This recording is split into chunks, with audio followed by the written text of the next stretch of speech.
La pandemia demostró que las enfermedades no respetan fronteras. Todos somos vulnerables. Es importante que ante la situación de aislamiento no se descuide la vacunación. Si dejamos de protegernos, aumenta el riesgo de que aparezcan otras enfermedades para las cuales ya contamos con vacunas. Asegúrate que vos y tu familia tengan las vacunas al día. Consulta con tu médico. La vacunación es esencial. Las vacunas protegen.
Bueno, buenas tardes. Bienvenidos al tercer día del 10º simposio de la Fundación Vacunar, titulado este año Vacunas en Pandemia. Como ustedes saben, este año la modalidad es distinta, estamos haciendo reuniones diarias y esta es la tercera reunión justamente de nuestro simposio, así que les damos la bienvenida. Yo soy el doctor Pablo Bombey, que soy miembro del Comité Científico de la Fundación Vacunar, jefe de Infectología del CEMIC. En el día de hoy vamos a abordar el tema del COVID-19, lo titulamos ¿Qué aprendimos y cuánto falta para la vacuna? Así que son títulos muy atractivos y muy pertinentes al momento que estamos atravesando. Tenemos un destacado grupo de panelistas que los voy a ir presentando en forma sucesiva. En primer lugar, tenemos el gusto y el honor de contar con la doctora Analía Rearte. La doctora Analía Rearte es médica pediatra y epidemióloga, es directora nacional de Epidemiología e Información Estratégica del Ministerio de Salud de la Nación, es también profesora de la asignatura Prevención, Investigación, Acción en Salud de la Escuela Superior de Medicina de la Universidad Nacional de Mar del Plata y ella nos va a hacer un resumen seguramente muy interesante de cuál es la situación actual a nivel global y por supuesto a nivel nacional. Así que le damos la bienvenida y le agradecemos a la doctora Rearte que nos acompañe hoy. Analía. Bueno, ¿qué tal? Buenas tardes, muchas gracias por la invitación, muchas gracias por la mesa. Les voy a contar hoy, traje un poco la situación mundial, la situación nacional, para ver si entendemos un poquitito y podemos comprender qué es lo que está pasando y cómo está avanzando esta pandemia a nivel mundial y en nuestro país, ¿no? En relación a la situación mundial, bueno, como todos sabemos, esto comenzó en China en un principio, allá por enero, parece lejísimos, pero no hace más de 6 meses, 7 meses. Y después fue pasando progresivamente a distintas partes del mundo, en Europa, y actualmente si nosotros vemos el gráfico, este es el gráfico a nivel mundial de los casos distribuidos en los últimos 14 días, en donde vemos que claramente el epicentro de la pandemia actualmente está en la región de las Américas, ¿sí? En la región de las Américas y como vamos a ver, con algunos rebrotes en otras partes del mundo. Actualmente tenemos más de 26 millones de casos confirmados, más de 865.000 personas fallecidas y tenemos afectados 216 países.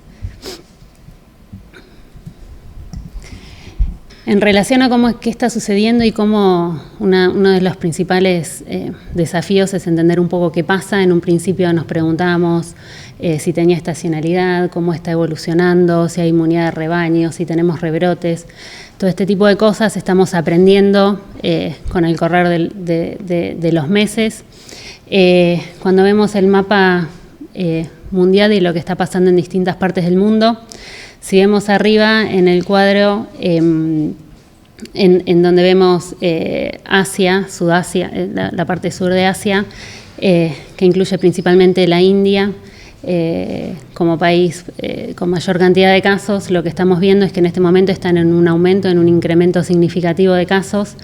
Muy distinta es la curva que vemos en la parte del Mediterráneo y en la parte del Pacífico, en donde, si vemos el gráfico de abajo, la primera curva con ese punto sobresaliente es lo que pasó en China, hubo una meseta y ahora está volviendo a resurgir, principalmente si vemos el gráfico al lado en azul, es lo que está pasando en Australia en este momento, en donde vimos que tuvo un primer pico, bajó y ahora tiene un rebrote importante. Si vemos lo que pasa en la región de Europa, estamos con esta misma modalidad. Europa tuvo un primer pico muy importante, principalmente en abril, como mes de mayor cantidad de casos, que en esa oportunidad produjo además una letalidad muy importante en la población. Vemos que en los meses de junio, ya fin de mayo, junio, julio, disminuyeron la cantidad de casos y ahora lo que se está viendo es que empiezan a aumentar nuevamente estos casos en la región de Europa. Y acá lo que nos empezamos a preguntar es qué está pasando. Estos rebrotes son en lugares donde no hubo casos, es en los mismos lugares donde hubo casos. Lo que estamos viendo es que realmente este virus, como primer punto importante, es que no tiene estacionalidad, no es que estamos hablando de un virus invernal, porque estos rebrotes están ocurriendo en meses no invernales en Europa. Lo que vemos a continuación es lo que está pasando en España, por ejemplo. En España tuvieron ese primer pico también en abril, con un descenso muy marcado de casos y ahora nuevamente con picos, con el número diario de casos alcanzando casi los niveles que tenían en Europa, que tenían en los meses de abril. Si bien lo importante de esto es que realmente lo que observamos ahora es que hay una menor letalidad, probablemente porque haya mayor preparación del sistema de salud, porque hay más cantidad de testeos también. Y en relación a España, si vemos las curvas que están más en chiquititas, la de arriba es Madrid y la de abajo es Cataluña. Y puse Madrid y Cataluña porque Madrid fue uno de los lugares más afectados y vemos que el rebrote también está afectando a Madrid. Y Cataluña también estuvo afectada y vemos que el rebrote también está afectando a Cataluña. Con lo cual, traje algunos ejemplos, hay muchísimos ejemplos de esto en otros países del mundo, pero lo que sí claramente estamos viendo es que la inmunidad de rebaño, con los porcentajes de prevalencia que alcanzó en esos momentos, no es suficiente para evitar rebrotes y que el virus realmente no tiene estacionalidad. En las siguientes diapos lo que vemos es las curvas de casos de incidencia acumulada, ¿sí?, por 100.000 habitantes con distintos países de la región de las Américas. Por abajo son las semanas epidemiológicas. En relación a incidencia acumulada, como vemos, Chile, Brasil, Perú y Estados Unidos son los países que más incidencia acumulada tienen y nosotros, si bien vemos que lo importante de esto es que las curvas, como vamos viendo, son muy distintas en todos los países. No hay un patrón y cada país, según las decisiones que ha tomado y las medidas que ha implementado, ha generado que la pandemia no tenga un patrón igual en todos lados. Nosotros en Argentina tenemos una curva paulatina en ascenso. Como todos saben, en este momento nosotros estamos con un aumento importante del número de casos y estamos con un aumento importante en la incidencia acumulada de casos. En relación a la incidencia acumulada con otros países que no son de América Latina, de América, sino que son otros países del mundo, Argentina, lo mismo, tenemos la curva de aumento de casos que es paulatina, pero ascendente, con una velocidad de aumento importante en este último tiempo. Y cuando vamos a evaluar cómo es la curva de mortalidad específica por millón de habitantes, también mortalidad acumulada, lo que vemos sí es que dentro de los países de la región seguimos siendo uno de los países que mejores tasas de mortalidad presenta, si bien por supuesto que también siempre que aumenten los casos va a seguir aumentando la mortalidad, y en comparación con la mortalidad específica por millón de habitantes con otros países distintos de la región de las Américas, también estamos con una mortalidad relativamente baja en comparación con otros países. Y en relación a la situación nacional, estos son los datos del corte de ayer, que todavía estamos ahora procesando los nuevos datos. Pasamos el 500.000 casos en todo el país. De estos 500.000 casos, el 76,5% ya están recuperados y de alta, ¿sí? Y tenemos 10.400 fallecidos acumulados al día de ayer. Esto nos da una letalidad del 2,1%. Y esta letalidad es total país, ¿no? Esta es un poco nuestra curva epidémica. Esta curva epidémica que les muestro es por fecha de inicio de síntomas, con lo cual siempre los últimos días tienen un retraso, porque las personas inician síntomas y entre que consultan y se notifican siempre hay un retraso. Lo que vemos es que según la fecha de inicio de síntomas, el día que más casos tuvimos fue el 24 de agosto con 10.500 casos. Y estamos en una curva claramente en ascenso, ¿no? de número de casos a medida que pasan los días. Y esto les traje un poco los mapas para comparar. Estos son los casos confirmados en los últimos 14 días. El mapa de la izquierda es los 14 días previos y el mapa de la derecha son los últimos 14 días. Los últimos 14 días nosotros consideramos que mayoritariamente son casos activos, o sea, esto es lo que está pasando ahora y no lo acumulado. Como todos saben, la epidemia en Argentina comenzó con los focos principales en lo que es el área metropolitana de Buenos Aires, en Ciudad de Buenos Aires y del área metropolitana de la provincia de Buenos Aires, con algunos focos importantes en esos momentos por ahí en Chaco, en Córdoba, pero principalmente el 95% de los casos en los meses anteriores estaba focalizado en el área metropolitana de Buenos Aires, y lo que se está viendo en el último mes y medio es que la realidad es que se está esparciendo por las otras jurisdicciones del país. En este momento tenemos todas las provincias con casos, muchas de esas con clústeres y muchas de esas con transmisión comunitaria ya definida, con incidencias muy elevadas en muchas de las jurisdicciones, con lo cual dejó de ser un problema del área metropolitana de Buenos Aires, sino que ya es un problema totalmente federal. Esta es un poco la distribución de casos confirmados por sexo y edad. En relación a sexo, muy similar a lo que se observó en otras partes del mundo. No hay diferencias entre hombres y mujeres. La mediana de edad de los casos confirmados es de 38 años y si se observa bien en la pirámide, esto es importante porque después cuando vemos mortalidad y vemos esta comparación, la mayor cantidad de casos están entre los 20 y los 60 años. Ese es el pico, esa es la mayor cantidad de casos de entre los casos confirmados, ¿sí? Tenemos que solamente el 14% de los casos confirmados es en mayores de 60, y si vemos en mayores de 70, solo el 7% de los casos confirmados que tenemos es en personas mayores de 60 años. Esta es la curva de casos confirmados fallecidos por COVID según la fecha de fallecimiento. Ustedes saben, en los reportes diarios que damos desde el Ministerio de Salud de la Nación, nosotros lo que reportamos es los casos que se notifican en ese día. Esos casos notificados pueden ser personas que hayan estado fallecidas y que luego les llegó el diagnóstico o que puedan tener un retraso en la notificación. No son las personas que fallecen en ese día. Entonces, en este análisis lo que nosotros mostramos es los casos fallecidos según la fecha de fallecimiento. Nuevamente, el 24 de agosto fue el día que más casos tuvimos que lamentar, que fueron 186 personas que fallecieron.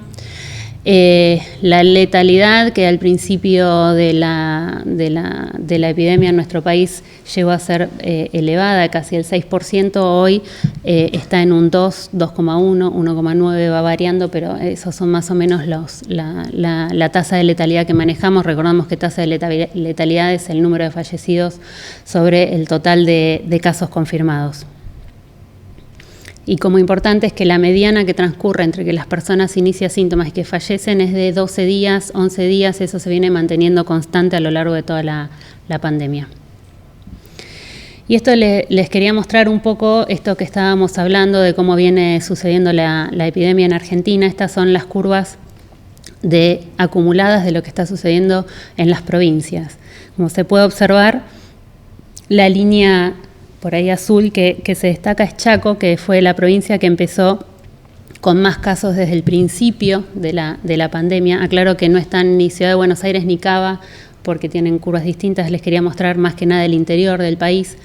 Y está Chaco, como les contaba, viene controlando la epidemia, está un poco más aplanada, pero el resto de las provincias, si ustedes ven, la más alta, Santa Fe, Córdoba, Jujuy, Mendoza, Río Negro, Salta, Tucumán, Entre Ríos, Neuquén, todas tienen curvas que aproximadamente hace un mes o un mes y medio vienen en un ascenso franco.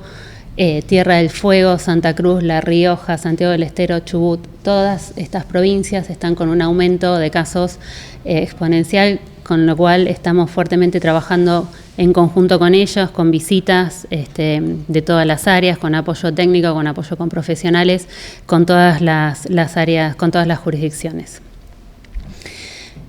Un poco para mostrarles esto que veníamos hablando, ¿se acuerdan que yo les comentaba que el 14% de los fallecidos, de los casos confirmados, tenían más de 60 años? Cuando vemos las curvas de densidad, en donde vemos las curvas de los casos confirmados y comparamos con las curvas de los casos fallecidos, claramente la curva de casos fallecidos está totalmente desplazada hacia la derecha. Vemos que la concentración de fallecidos es principalmente en el grupo de mayores de 60 años, principalmente en los mayores de 70 años. La mediana de edad, entonces, en los casos confirmados decíamos que es de 38 años, mientras que en los casos fallecidos es de 75 años. Y en este otro gráfico lo que vemos es un poquito más explicado esto. Nosotros dijimos que el 14% de los casos confirmados era mayor de 60 años y tenemos que el 81% de los fallecidos se encuentra en este grupo etario. Esto que pasó y es sabido en todo el resto del mundo, en nuestro país se repite. El promedio de edad entonces de los fallecidos es de 73 años y lo que vemos también es la alta letalidad en los grupos mayores, mientras que en los menores de 60 años la letalidad es del 0,5%, en los mayores de 60 alcanza el 11,8% y en los mayores de 70, 80 y 90 años muchísimo más. ¿Sí? Tenemos letalidades tan altas a veces como el 20, el 30% en los varones mayores de 70 o 80 años. En promedio entonces esta letalidad nos da un 2%, pero bueno, esto lo que nos hace seguir adelante es con estas estrategias. Nosotros lo que tenemos que lograr fuertemente es que los mayores de 60 no contraigan la enfermedad porque realmente tienen muchísimas más chances de fallecer. Ahora vamos a hablar un poquito más de eso. En relación a situación de coronavirus en la infancia, les traje el 8% de los casos confirmados están dados en menores de 18 años en pediatría. Esto nos da una tasa de incidencia de 284 cada 100.000 menores de 20 y tenemos 20 personas, niños que han fallecido con COVID. Ahora les cuento un poquito más de esos 20 fallecidos en relación a la distribución por grupos de edad en pacientes pediátricos. 2.000 casos se dieron en menores de un año, que es el 5% de los casos confirmados, y el grupo etario que mayor cantidad de casos tiene es el de 15 a 19 años, con lo cual en pediatría sigue siendo una enfermedad todavía, no digamos infrecuente, pero no hay tanta transmisión en pediatría, siempre teniendo en cuenta que los chicos no están yendo a la escuela y que realmente están en cuarentena, ¿no? Y en relación a los fallecidos, de los 20 niños que tenemos fallecidos, 14 tenían comorbilidades severas, enfermedades neurológicas, respiratorias, inmunodeficientes, oncológicas, reumatológicas. Un caso falleció por una causa no relacionada a COVID, es una sepsis por una bacteria gram negativa, y 5 casos más todavía estamos en investigación a ver del motivo o la causa de fallecimiento. Y en relación a las personas gestantes, que también es un grupo que estamos vigilando, tenemos en este momento en Argentina notificadas 2.381 personas gestantes que tuvieron COVID. Realmente no es un grupo, como se veía en otras partes del mundo, que tenga más mortalidad o más gravedad. De todas las personas gestantes confirmadas, solamente el 2,3% requirió internación en unidad de cuidados intensivos y un 11% requirió asistencia respiratoria mecánica, y de todas ellas tuvimos que lamentar 6 fallecimientos, de los cuales 4 tenían comorbilidades o complicaciones asociadas al embarazo. Hubo 2 casos con eclampsia y síndrome de HELLP, otra embarazada con asma, infecciones bacterianas, una embarazada que no presentaba comorbilidades y otra que también estamos en investigación actualmente. Y en relación un poco como conclusión de esto, y viendo que esto que hablamos de las personas fallecidas en mayores de 60, 70, 80 años, lo que tenemos que tener en cuenta es esto: cuando tenemos aumento del número de casos, indefectiblemente van a aumentar el número de fallecidos. Nosotros, las personas mayores, están licenciadas, se cuidan, tenemos pocos contagios, pero si nosotros no controlamos la transmisión en las personas jóvenes, si no cortamos las cadenas de transmisión, indefectiblemente vamos a tener un aumento en la mortalidad. Esto es importante porque esto es distinto a lo que pasa en todas las enfermedades respiratorias. Una de las enfermedades respiratorias en general, si se enfoca en diagnosticar, en seguir, en tratar a las personas con factores de riesgo más grave, las políticas son buenas y pueden tener buenos resultados, pero nosotros en este momento también nos tenemos que enfocar en los leves, que eso es algo a lo que no estamos acostumbrados, en testear, diagnosticar, hacer seguimiento de casos leves, hacer seguimiento de contactos de casos leves. Esto es algo realmente nuevo que genera un esfuerzo enorme de los sistemas de salud, porque es el seguimiento de muchísimas personas.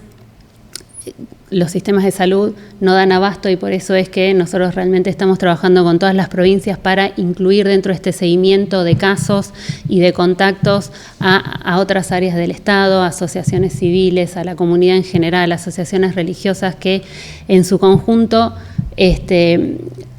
aportan y ayudan para esto, para hacer el control del aislamiento, el control de los contactos estrechos, que se cumplan las cuarentenas.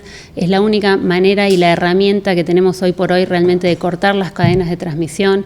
Entonces, un poco lo importante y que quisiéramos transmitir es que si bien el cuidado de las personas mayores, la ampliación del sistema de salud con más camas de terapia es importante, el foco también hoy tiene que estar puesto en todo lo que es la atención primaria y en todo lo que es realmente el seguimiento y control de los casos leves, que son los que están todavía transmitiendo y generando las cadenas de transmisión.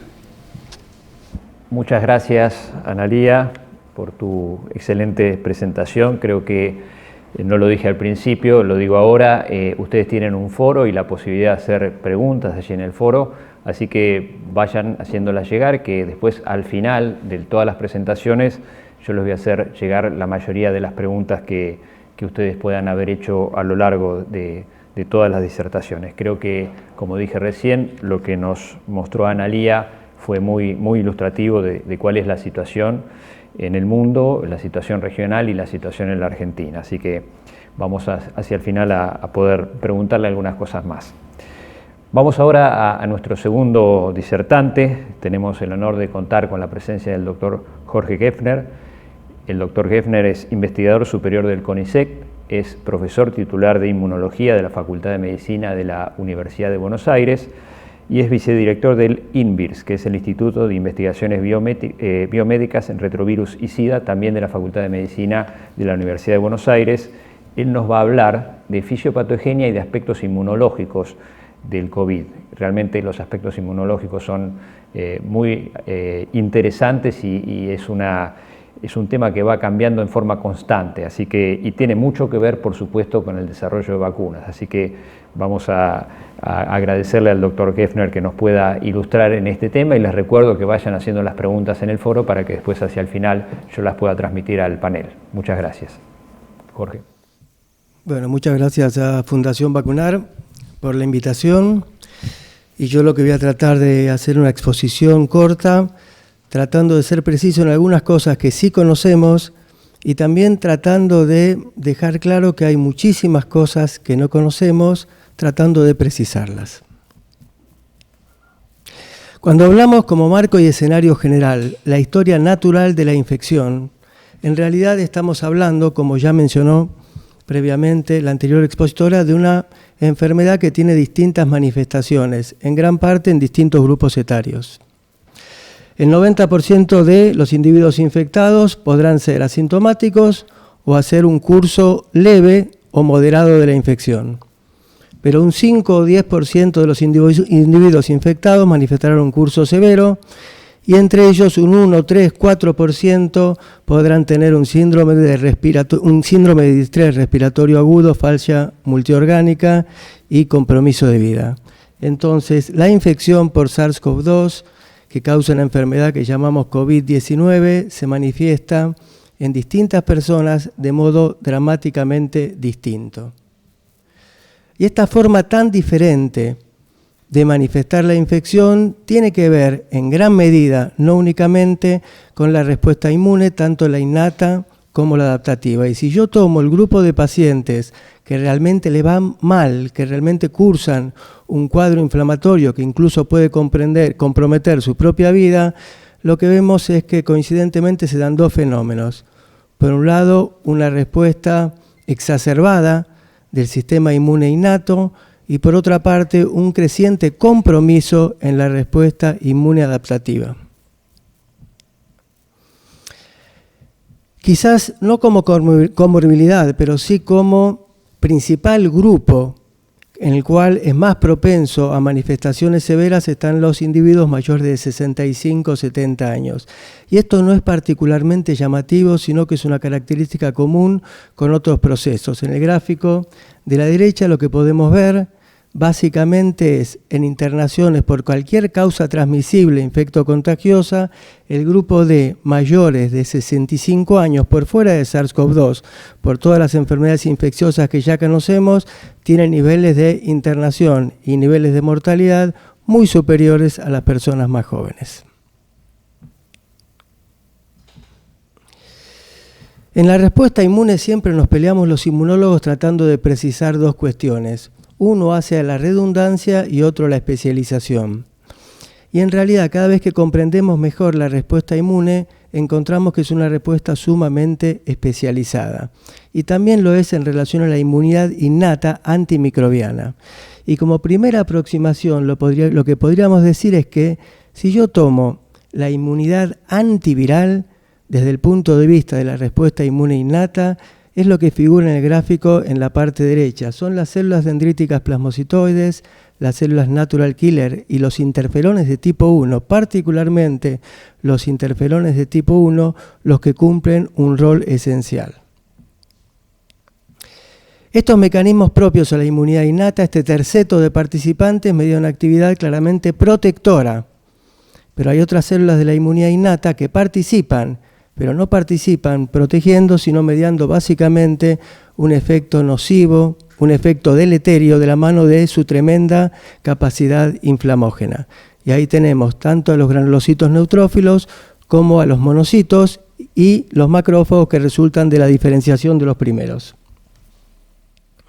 ¿Cómo se inicia? Si uno tendría que hacer un cuento de cómo se inicia con el reconocimiento del SARS-CoV-2 por aquello que llamamos como receptores de reconocimiento de patrones. Ya dejamos atrás cosas que decíamos hace 10 o 15 años en inmunología, cuando hablábamos de que la respuesta inmune innata era relativamente inespecífica. Es muy específica, tanto como la adaptativa, pero tiene una distinta estrategia de reconocimiento. Y básicamente son los receptores TOL, que figuran arriba a la izquierda. Básicamente el receptor TOL de tipo 7, que reconoce el ARN de este microorganismo, o los receptores RIG1 y MDA5, que figuran en la figurita que estamos mostrando a la derecha, y abajo los que reconocen el ARN, y es el reconocimiento del ácido nucleico por estas dos familias de receptores lo que gatilla la puesta en marcha de la respuesta inmune y en consecuencia de la respuesta de la inmune innata y en consecuencia la inmunidad adquirida. Este es el curso natural de una infección viral. Y en amarillo lo que vemos en este gráfico es la carga viral, que a veces se expresa como viremia en circulación, o en este caso, en la infección por SARS-CoV-2, no como viremia, sino como carga viral en el árbol respiratorio. Y fíjense la secuencialidad. En una primera instancia, las primeras 48 horas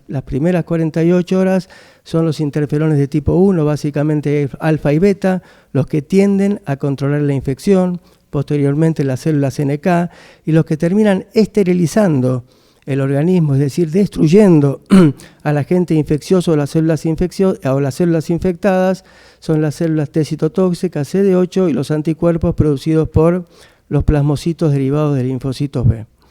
Y acá encontramos un primer problema, que si uno tendría que resumir y jerarquizar en dónde reside el compromiso de la inmunidad innata para enfrentar en forma eficiente la infección por SARS-CoV-2, indudablemente uno lo tomaría en los interferones de tipo 1.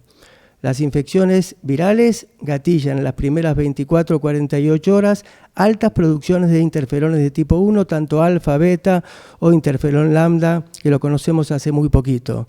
Un defecto muy, muy importante en la defensa frente a SARS-CoV-2 es que este virus ha desarrollado importantísimos mecanismos que evaden la respuesta de los interferones. Y por lo tanto, si bien hay una respuesta a interferones de tipo 1, esta respuesta es muy retrasada en el tiempo. Es decir, no actúa en la fase aguda, sino que actúa en forma más tardía. Y eso nos crea un gran problema. Veamos algunas evidencias y me voy a referir por cuestiones de tiempo en forma muy sucinta a una serie de artículos. Este es un artículo, todos los artículos obviamente hablando de SARS-CoV-2 han sido publicados en los últimos meses, algunos en este mes, septiembre, agosto, junio, abril, no más lejos de esto. Y fíjense lo que tenemos en este primer gráfico, un tremendo compromiso en la producción de interferones de tipo 1.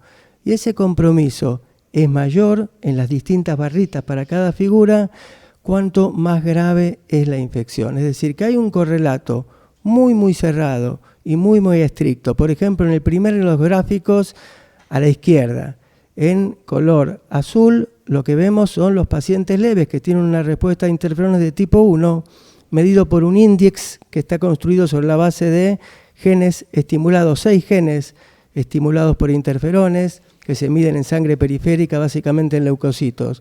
La barrita celeste es una barra relativamente alta, la roja a la derecha más chiquita y la otra prácticamente no se ve. La primera barra son los enfermos leves, la segunda son enfermos graves y los terceros son críticos. Es decir, que hay una asociación, no demostramos causalidad, pero sí una asociación muy cerrada en la gravedad de la infección que se asocia a una producción muy, muy pequeña de interferones de tipo 1.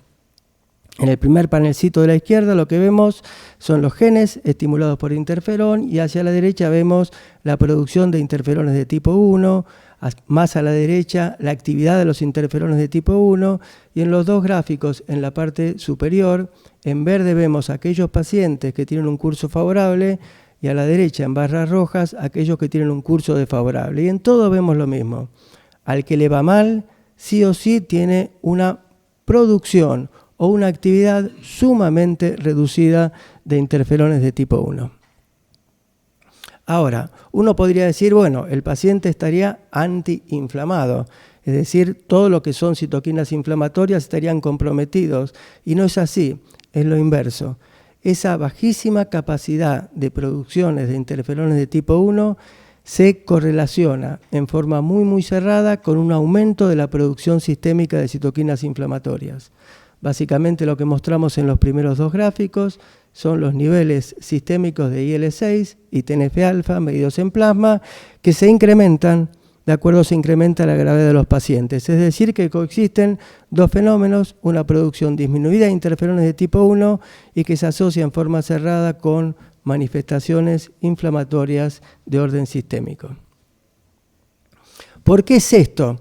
Bueno, ya se ha visto con la infección por SARS-CoV, no por SARS-CoV-2, sino por SARS-CoV, el primero, que aun cuando se lo probaba in vitro sobre cultivos, inducía bajos tenores de interferones de tipo 1. Y SARS-CoV-2, en relación a SARS-CoV, produce muchísimos menos niveles. Y se han identificado, por lo menos hasta la semana pasada, y no tenemos tiempo de detenernos, 10 proteínas que son las que están señaladas en rojo con flechillas que indican inhibición. 10 proteínas que inhiben la señalización de los interferones de tipo 1 o directamente la expresión de los receptores de tipo 1. Y eso creemos que en gran medida expresa la capacidad tremenda, casi única, de este virus de bloquear la actividad biológica de los interferones de tipo 1 en el paciente infectado. En este gráfico, en los dos gráficos inferiores, lo que vemos es que esta inhibición en la producción de interferones de tipo 1 se asocia a una mayor carga viral, y esa mayor carga viral, por mecanismos que no terminamos de comprender, gatilla una respuesta inflamatoria sistémica, básicamente de la mano de producción de altos niveles de IL-6 y factor de necrosis tumoral alfa. Interesante este trabajo, producido un par de meses atrás en un modelo transgénico, un modelo que expresa el AC2 humano y por lo tanto es susceptible a un curso similar al humano. Pero no solamente hacemos eso en este modelo murino, sino lo que hacemos es le noqueamos. A ver, ¿qué es lo que pasa frente a SARS-CoV-2? Le noqueamos la expresión de receptores de tipo 1 para interferón. Es decir, este ratoncito no puede responder a interferón de tipo 1. ¿Qué es lo que vemos? Cuando no responde a los interferones de tipo 1, en el gráfico de la izquierda vemos que no se afecta la carga viral. Es decir, que dos ratoncitos, uno que tiene producción de interferones de tipo 1 de actividad y otro que no, frente a este virus, frente a otros virus sí, pero frente a este virus es como que da lo mismo tener interferones de tipo 1 o no. Y esto es por los mecanismos poderosos de evasión que tienen. Pero entonces los ratones que no tienen interferones de tipo 1 funcionales, ¿qué es lo que les pasa desde el punto de vista inflamatorio? No se ve un curso grave de inflamación y el ratoncito no se muere. Es decir, que de alguna manera SARS-CoV-2 se apropia del sistema de interferón y evita su acción antiviral, pero propendiendo a una acción inflamatoria sistémica que compromete la vida. Conclusión de esta primera parte. Si yo tendría que hablar de inmunidad innata y compromiso, tengo que hablar de interferones de tipo 1. Ahora, si la producción, la actividad o la señalización surge una pregunta. ¿Podríamos entonces desde afuera como herramienta terapéutica proponer el empleo de interferones de tipo 1? Y cuando uno entra a esta página que consultamos todos los días, a ver si encontramos la bala de oro, que la seguimos sin encontrar en el tratamiento, hay 84 trials clínicos al viernes de la semana pasada que tienen que ver con el empleo de interferones de tipo 1 o análogos en etapas tempranas de la infección por SARS-CoV-2. Dejamos la inmunidad innata y pasamos a la respuesta inmune adaptativa. Como en cualquier infección viral, básicamente son 3 elementos centrales: los linfocitos B como productores de anticuerpos previa diferenciación a plasmocitos, los linfocitos TCD4 no en todos sus perfiles, sino solo en 2 perfiles, las células TH1 por ser productoras de interferón gamma y las células T foliculares porque son las que colaboran con los linfocitos B para permitirle a los B diferenciarse a plasmocitos y producir anticuerpos. Y obviamente por último los linfocitos TCD8. La respuesta B, la producción de anticuerpos. ¿Qué es lo que queremos? Queremos básicamente anticuerpos neutralizantes, ¿Qué significa un anticuerpo neutralizante? Un anticuerpo que se pega con mucha afinidad al dominio de reconocimiento que es el RBD de la proteína S, que es el dominio que interactúa con el receptor AC2. Esos anticuerpos, que son básicamente, por lo menos a nivel sistémico, de naturaleza IgG, se pegan y bloquean la infección. ¿Qué es lo que pasa en los pacientes? Este es uno de los primeros trabajos recogiendo la experiencia de China, y lo que se ve es, en este trabajo, después con modificaciones se reproducen otros trabajos, aunque con algunos sesgos, es que todas las pelotitas rojas representan niveles altos de anticuerpos en los pacientes infectados.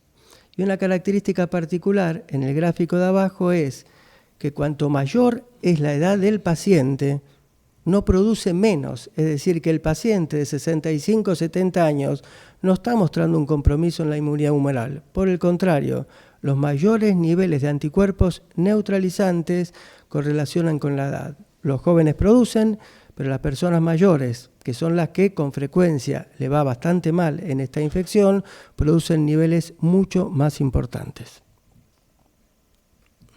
Una característica que confunde un poco cuando hablamos de infección aguda o progresión de la infección es que uno está acostumbrado en infecciones virales a plantear el siguiente paradigma. La IgM pica antes, la IgG pica después. Bueno, esto no lo vemos en la infección por SARS-CoV-2. Lo que vemos en este gráfico es que prácticamente a la semana y media, día 7, 10, post aparición de los primeros síntomas, pica la inmunoglobulina M y pica la inmunoglobulina G, prácticamente en curvas superpuestas. Es decir, que la presencia precoz de IgM no la podemos tomar como indicativa diferencial respecto de la IgG en cuanto a infección aguda. Obviamente, la IgM decae rápidamente y la IgG se mantiene por un cierto tiempo, y ese cierto es algo que nos está preocupando y vamos a hablar un poquito más adelante. Dijimos que ya nos llamaba la atención en la diapositiva anterior el hecho de que los pacientes de mayor edad produzcan mayores niveles de anticuerpos. Los pacientes más graves son los que producen mayores niveles de anticuerpos. En el gráfico tenemos de izquierda a derecha pacientes de mayor severidad y hacia la derecha de menor severidad. Severos, moderados, oligosintomáticos, asintomáticos. Y vemos que las curvas son perfectas. Los graves producen mayores niveles de anticuerpos, los moderados y asintomáticos contra distintas proteínas, menores niveles de anticuerpos. Y lo mismo si no mido el anticuerpo como proteína, sino abajo por su capacidad neutralizante. Es decir, que el curso grave de la infección se asocia a una mayor producción tanto cuanti como cualitativa de los anticuerpos, básicamente IgG. Y en este paper, ya publicado en forma más reciente, podemos arribar a dos conclusiones. Primero, la misma que el paper anterior: los asintomáticos en relación a los sintomáticos producen menos tenores de anticuerpos, y hacia abajo esos anticuerpos decaen en forma más temprana en los asintomáticos que en aquellos pacientes sintomáticos. Creo que esto es lo último que vamos a mostrar de anticuerpos, pero esto realmente es bastante interesante. Es un trabajo de hace mes y medio atrás, donde vuelven a encontrar lo mismo, que no lo estoy mostrando en esta diapositiva, es decir, que los graves producen mayores niveles de anticuerpos que los leves, pero lo que tenemos en todos estos gráficos es la producción de anticuerpos por parte de los individuos infectados por SARS-CoV-2 frente a antígenos propios a los virus estacionales, a los coronaestacionales. Y lo que vemos es que para los 4 coronavirus estacionales y para SARS-CoV también, la infección por SARS-CoV-2 gatilla una respuesta de anticuerpos muy importante, no solamente hacia SARS-CoV-2, sino también hacia los virus estacionales y hacia SARS, no hacia MERS, que es el sexto de los corona que producen patología en el humano. Y no está claro por qué es esto, porque esto podría deberse a que los propios anticuerpos nuevos que ya hemos formado frente a SARS-CoV-2 reaccionen también en forma cruzada, o si no, que la infección por SARS-CoV-2 revitalice una vieja respuesta de memoria que tenemos frente a otros coronavirus. Este es un trabajo publicado la semana pasada frente al debate que se planteaba en el horizonte de las nuevas vacunas, cuánto duran en el tiempo los anticuerpos, cómo se mantienen los anticuerpos en el tiempo. Es un trabajo hecho en Islandia, es una isla grande, pero isla al fin, bastante alejada. Pudo mantener una cuarentena estricta y pudo hacer un estudio sumamente riguroso, llegando básicamente a 3 conclusiones epidemiológicas. La población infectada llegó al 0,9%, la cero prevalencia al 92% y la mortalidad solo al 0,3%. Y lo que se ve básicamente es que pasan las semanas y sin embargo, por lo menos por algunos meses, los niveles de anticuerpos globales, porque estos se llaman pan-inmunoglobulinas, es decir, de los distintos isotipos, salvo la IgM que baja, tanto los niveles de inmunoglobulina A sistémica como los niveles de inmunoglobulina G tienden a ser persistentes y mantenerse por meses, cosa que es muy bueno en el terreno de las vacunas. ¿Cuál es el rol de los anticuerpos? Los anticuerpos evidentemente juegan un rol, por eso llama la atención las observaciones en 2 individuos jóvenes que tenían síndrome de Bruton, que es una patología en la cual no hay producción de anticuerpos porque no se termina la ontogenia B. Estos pacientes, obviamente sometidos a terapia de reemplazo con gamma globulinas, cursaron neumonía bilateral relativamente leve y a las 2 semanas, como la mayor parte de los pacientes, solucionaron el problema. Es decir, que en pacientes que no tienen anticuerpos, son incapaces de generar anticuerpos contra SARS-CoV-2, también se resuelve y es un llamado a la atención respecto de la importancia de la respuesta inmune celular mediada por células T. Y este es un trabajo muy chiquito, que está como preprint hasta la semana pasada, que tiene que ver con la cuestión también, los anticuerpos, ¿protegen o no protegen realmente? Todos suponemos que sí protegen, pero tenemos evidencia, son experimentales en modelos animales. Si en modelos humanos tenemos experiencia, bueno, no hemos llegado al punto de vacunar e infectar nosotros en forma experimental a las personas. Pero este es un trabajo que tiene que ver con un barco de pesca, parece un cuentito, con 122 personas, que salió a navegar por 32 días. Toda la tripulación fue negativa por RT-PCR, pero había 3 que se habían pescado la infección antes, se la habían resuelto, que eran PCR negativa, pero tenían anticuerpos neutralizantes. Entonces, 3 que habían solucionado. Al regreso, luego de 30 y pico de días, 104 de las 122 personas se infectaron por SARS-CoV-2 por RT-PCR que le tomaron durante el viaje o le tomaron a su regreso. 104 de las 122, estamos hablando de un 80 y pico %. Ninguna de las 3 personas que tuvo anticuerpos al momento de embarcarse desarrolló la infección. Y es uno de los pocos elementos así contundentes, porque todos tenemos confianza que protegen, porque tenemos una larga experiencia en infecciones virales. Es un trabajo muy sencillo, pero muy interesante y hecho realmente con un modelo muy sólido, observacional. Obviamente, no se activa solo los linfocitos B y no tenemos tiempo. Estos son gráficos de citometría de flujo de abril, es un trabajo de abril siguiendo una persona en China y lo que se ve en los distintos gráficos de arriba hacia abajo es que se activan y aparecen en sangre plasmoblastos, primer conjunto de dot plots, y para abajo se activan las células T foliculares, se activan los linfocitos TCD8, es decir, se activan los diferentes compartimentos de la respuesta inmune adaptativa. Ahora, si seguimos con los trabajos, lo que se empezó a ver es que la infección, si bien gatilla una fuerte respuesta humoral, gatilla una respuesta, parecería aún más fuerte en el terreno de la inmunidad celular. 2 conclusiones de este trabajo. Primera conclusión, la infección por SARS-CoV-2 induce una fuerte respuesta de memoria TCD8 persistente en el tiempo. Hasta ahí no nos llama la atención, que incluye también a aquellos pacientes que no seroconvierten. Hay un 15% de los pacientes que nosotros les buscamos anticuerpos y no los encontramos, incluso usando poliantígenos como fuente. Y realmente en esos pacientes que no pescamos anticuerpos, pescamos una fuerte respuesta de memoria TCD8. Y la segunda conclusión, para la cual voy a citar 3 trabajos, porque es importante, no solamente para entender el curso de la infección, sino por cuestiones epidemiológicas, porque hay ciertas curvas epidemiológicas que son muy difíciles de comprender. La segunda conclusión, la leo, dice: existe una alta frecuencia de individuos no infectados por SARS-CoV-2 que presentan células TCD8 de memoria reactivas contra SARS-CoV-2. Y esa memoria cruzada T, que la vamos a ver al pasar nomás en trabajos muy importantes publicados en revistas como Science, Cells en los últimos 2 meses, es muy, muy importante. Es decir, la pregunta que es: ¿todos nosotros somos igualmente susceptibles para la infección por SARS-CoV-2? Y hay estudios en curso muy interesantes con parejas serodiscordantes. Paso un poquito más rápido porque me excedo en el tiempo, si no, solamente quiero leer la conclusión de este trabajo de Cell del mes pasado.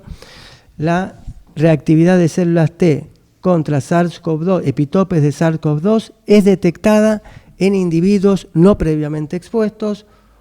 Bueno, paso esta diapositiva rápido, lo que se demuestra arriba, que hay una fuerte respuesta celular de los individuos infectados, pero también hay una fuerte respuesta celular abajo de los individuos no infectados. Lo de abajo es: hay una respuesta T de memoria en individuos no infectados. Y este es un trabajo de Science también que dice exactamente lo mismo, es decir, hay un cuerpo de evidencia hecho en distintos países que demuestran que hay memoria T cruzada. Y este es un segundo trabajo de Science. Eran 4 trabajos y no 3 trabajos lo que hablan. ¿Cuál es la pregunta? Hay preguntas, a veces uno se preocupa demasiado cuando exponen decir cuáles son las verdades que asumimos como tales, pero no en enfatizar cuáles son las preguntas sobre las cuales aún no tenemos respuesta. Y nosotros no sabemos realmente, más allá de la asociación con la edad, con comorbilidades, etcétera, por qué algunos pacientes resuelven la fase viral día 7, día 10 y resuelven la infección, por qué algunos la cursan en forma sintomática y por qué otros hacen realmente una patología muy severa. Aún algunos que no tienen comorbilidades y son personas jóvenes. Quiero dejar ese mensaje, retomando un poco el mensaje que decía mi compañera acá en la mesa: no es que la juventud es inmune no a la infección, sino a padecer las consecuencias de la infección, como algunos creen y algunos informan equivocadamente. Entonces nosotros no sabemos qué es lo que decide. Hay un grupo muy importante, Casanova, que es el principal referente en inmunodeficiencia, que está estudiando este tipo de comportamientos. Para ir terminando, el curso severo de COVID se asocia a 2 grandes fenómenos. Uno, una marcada linfopenia, nos quedamos sin linfocitos T y también con el tiempo con muy pocos linfocitos B. Fíjense en este gráfico de barras, un gráfico continuo, la línea más delgada, la que va por abajo de todos, la celeste o azul. Eso es un estudio prospectivo de cuáles fueron los niveles de linfocitos T en pacientes que terminan falleciendo al final de la curva. Pero entonces una linfopenia, y particularmente una linfopenia T marcada, realmente augura un muy mal pronóstico.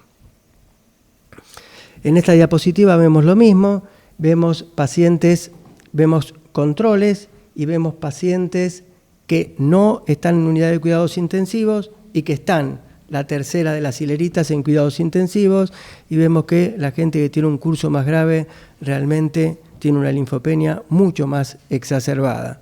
Y esa linfopenia se correlaciona con un marcador que debe ser los mejores marcadores pronósticos de evolución que marca injuria tisular, que es básicamente la lactato deshidrogenasa, la LDH medida en plasma. Y una cuestión es un trabajo también de las últimas 2 semanas, paso directamente a la parte izquierda. Si yo comparo en pacientes con SARS-CoV-2, tanto a nivel esplénico como a nivel de ganglios linfáticos, aquellos pacientes que fallecen al momento de fallecimiento, que es donde se toman las necropsias para analizar, se caracterizan por tener folículos secundarios con una significativa degeneración. Es decir, que esa linfopenia también tiene consecuencias a nivel de la formación de centros germinales. Y el último concepto me voy a referir no entonces a la linfopenia, que es predictiva del curso severo, sino al curso inflamatorio. Muy rápidamente, pues ya estoy sobre el tiempo, lo que es una máquina de producir citoquinas inflamatorias y es la base de la inflamación, es el macrófago. En esta primera diapositiva es un artículo de también hace 2 o 3 semanas. Lo que se muestra es básicamente que aquellos pacientes con SARS-CoV-2 que se asocia a un curso grave tienen altos niveles de citoquinas inflamatorias, básicamente IL-6, la más indicativa de todas. Esto se ve también cuando comparo pacientes asintomáticos versus sintomáticos. Cuanto más graves, para todas las citoquinas que mostramos acá, tienen niveles significativos más altos de producción de citoquinas inflamatorias. Y en esta diapositiva lo que vemos es que los niveles de IL-6 predicen la mortalidad de los pacientes en una cohorte significativa. Muy rápidamente, no se trata solamente de un monocito que infiltra el pulmón diferenciándose a macrófago y gatillando una tormenta de citoquinas, sino que ese monocito va a empezar a expresar cosas que no debiera expresar, entre ellos el factor tisular, el endotelio del pulmón también empieza a expresar sobre su superficie y lo que se desata básicamente es una cascada protrombótica, en la cual ayudan hacia la derecha en la imagen los neutrófilos infiltrantes a través de la producción de trampas extracelulares o NETs. ¿Qué es lo que insume este carácter inflamatorio, impacta? No lo sabemos. ¿Por qué es tan profundamente inflamatorio ese monocito infiltrante? No lo sabemos, pero hay una cuestión, este trabajo, que lo explico en forma muy rápida, es un trabajo que demuestra que los anticuerpos IgG en los pacientes que tienen mal pronóstico y cursan en forma severa, tienen propiedades particularmente inflamatorias. Y esas propiedades están dadas básicamente porque su fragmento Fc tiene un bajo nivel de fucosilación y eso hace que gatillen en los macrófagos altos tenores de citoquinas inflamatorias. Eso hace que alteren la continuidad del endotelio y activen también a las plaquetas. Ya fue mencionado por la expositora previa, la única tranquilidad que emergía de esta pandemia era básicamente que a la gente más joven y particularmente a los chiquitos no hacían cursos severos, si bien en un ínfimo porcentaje sabemos ahora de una realidad preocupante, que es la infección por SARS-CoV-2 se asocia en un grupo muy reducido de pequeños. En la Argentina ya la anterior expositora dio la estadística, creo que estábamos en 20 o 20 y pico, de un síndrome inflamatorio que realmente es tremendo. Son chiquitos que resuelven la infección, vuelven a su casa y al mes empiezan con algún tipo de lesión de naturaleza inflamatoria y realmente este tipo de manifestaciones puede costarle la vida a los chicos. Para terminar, la última, creo que toda la comunidad médica y científica está muy preocupada por el curso actual de la pandemia y en mi caso particular, no lo quiero plantear como cosa general porque no me puedo atribuir esa responsabilidad, por cierto relajamiento en las actitudes sociales, colectivas, de grupos de personas, que no se usa el tapaboca como corresponde, las medidas higiénicas, el distanciamiento social y podría seguir más, la habilitación de bares en el ámbito de capital, grandes nucleamientos en el ámbito de provincia, es decir, hay un horizonte que después el otro expositor va a expresar, un horizonte en el cual tenemos mucha expectativa, que son las vacunas que van a venir, y que yo creo realmente que van a funcionar las vacunas y van a funcionar muy bien, pero hay una ventana de 3 meses. Y estamos en esa ventana en el momento peor de la pandemia en la Argentina. Hay que acompañar el esfuerzo no solamente de toda la colectividad médica, sino de toda la sociedad. Y a veces lo que estamos viendo en las últimas semanas es que ese esfuerzo no está siendo acompañado. Gracias. Bueno, muchas gracias, Jorge. Realmente el tema de la respuesta inmune al COVID es fascinante, es intrigante y es sumamente complejo. Como vimos, hay carencias de algunos mediadores como el interferón 1 en los casos graves. cómo la respuesta inmune tiene que ser compleja, pero al mismo tiempo tanto de inmunidad humoral como celular para la protección. Vimos un pequeño ejemplo de un buque donde los que tenían anticuerpos quedaron protegidos frente a la infección, es decir, ese es un pequeño indicio de lo que puede significar desarrollar vacunas, pero justamente el desarrollo de vacunas, y como la mayoría de las fases iniciales han mostrado, no solo hay que medir anticuerpos medidos por técnicas de ELISA o quimiluminiscencia, sino también anticuerpos neutralizantes y la posibilidad de medir respuesta inmune celular, que creo que eso, como decía recién el doctor Gessner, es muy importante, y bueno, después mostró cómo la gravedad de la enfermedad tiene relación con algunos mediadores como la interleuquina 6, la presencia de linfopenia, y cómo las personas también más graves tienen mayor nivel de anticuerpos y cómo los asintomáticos tienen niveles más bajos de anticuerpos. Así que realmente una excelente presentación que nos dio un panorama muy claro para pasar ahora a la siguiente y última presentación de esta jornada. Les recuerdo que vayan haciendo las preguntas en el foro, ya están llegando preguntas, pero les pido por favor que las hagan llegar. El siguiente expositor es el doctor Ricardo Rutiman. Ricardo es médico pediatra e infectólogo egresado de la UBA, es también miembro del Comité Científico de la Fundación Vacunar, es médico infectólogo de la Fundación del Centro de Estudios Infectológicos, FUNSEI, es integrante del CORE de la Comisión Nacional de Inmunizaciones y además es el coordinador de la Comisión de Vacunas de la Sociedad Argentina de Infectología, y a él le hemos pedido que nos haga una exposición acerca de cuál es el estado actual del desarrollo de vacunas contra el COVID-19. Ricardo. Muy bien, bueno, buenas tardes o casi buenas noches ya. Muchas gracias, Pablo, por la presentación. Siempre un privilegio compartir la organización del simposio, también con Mirta, con Alejandra, con Florencia, en la organización y también trabajando en la Fundación Vacunar como parte del comité científico. También muchas gracias por compartir esta mesa, un privilegio escucharla a Analía y escucharlo a Jorge con la introducción que han hecho y especialmente el desafío o la expectativa que tenemos para esta presentación, en el sentido de que Jorge nos puso una vara con un gap de 3 meses para poder tener a disposición una vacuna. Así que vamos a ver si podemos tener esa o llegar a esa meta. Yo creo que si lo ponemos o si nos ponemos, y seguramente todos compartimos esa vivencia de estar en marzo, abril, pensando en una vacuna, y hoy pensar que hay cerca de entre 10, 15 candidatos que están en un fase 3 o próximos a iniciar una fase 3, es algo que seguramente no lo hubiésemos pensado, Pablo, seguramente cuando estábamos armando este simposio, que todavía teníamos expectativas allá en marzo, abril, de que pudiera ser presencial. Así que sin mucho detalle más, vamos a iniciar. Estos son algunos potenciales conflictos de interés.